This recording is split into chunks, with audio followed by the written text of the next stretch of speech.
Ada satu pernyataan menarik dari Menteri Hukum kemarin, Pak Supratman Andi Agas, yang berkaitan dengan putusan MK. Pak Supratman mengatakan tidak perlu pati-pati Polri ini dikembalikan. Ini kan sebetulnya sangat bertolak belakang, sangat paradoksal dengan apa yang Prof katakan, bahwa putusan MK itu sudah sangat mengikat dan harus segera dilaksanakan.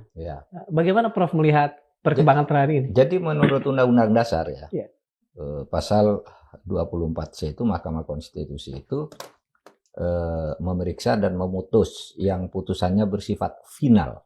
Final itu langsung mengikat. Di dalam undang-undang, beberapa kali Undang-Undang 24 tahun 2003 tentang MK itu diuji berkali-kali, direvisi berkali-kali, tapi pernyataan bahwa putusan MK itu berlaku sejak diucapkan. Jadi prinsipnya putusan MK itu langsung mengikat bila diucapkan, kecuali dinyatakan lain. Kalau dinyatakan lain itu apa? Karena misalnya karena ini menimbulkan kekosongan hukum, maka diberi waktu. Gitu kan? Karena ini masih perlu perubahan peraturan, diberi waktu 2 bulan, 3 bulan, dan seterusnya itu. Tapi yang ini langsung sama seperti dulu ini ya, apa namanya?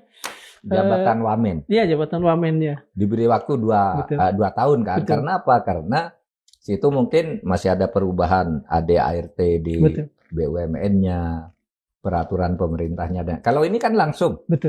Iya kan? Langsung berlaku, tidak diberi waktu oleh MKD. Oleh sebab itu, menurut saya jelas putusan MK itu berlaku sejak mengikat, dan sejak ada ketok itu harus dimulai proses penarikan. Menurut saya ada sebuah putusan MK itu yang perlu diatur dengan peraturan dulu. Peraturan perundang-undangan baru. Ada yang tidak. Kalau kayak gini kan langsung executable ya. Anda tidak boleh ya langsung aja ditarik. Kan gitu. Tidak ada peraturan apa yang diperlukan. Ya. Nah, sekarang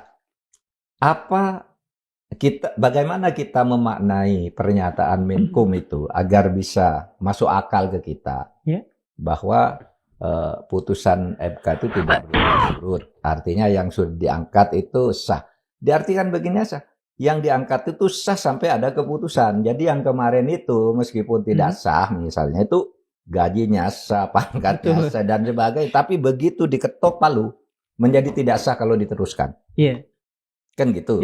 Nah, itu aja pemaknaannya. Saya kira tidak ada dispute ya, tidak ada pertentangan pemaknaan seperti itu di antara ahli hukum tata negara, gitu ya.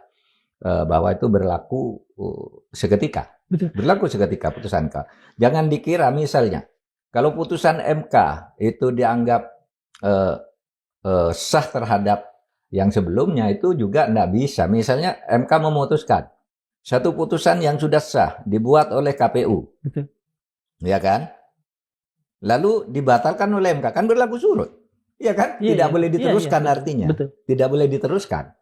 Kalau kepala daerah dinyatakan sudah diangkat lalu harus dipecat, kan tidak boleh diteruskan. Meskipun yang sudah keputusannya sudah berlaku, sudah ditetapkan beberapa bulan sebelumnya. Kan gitu.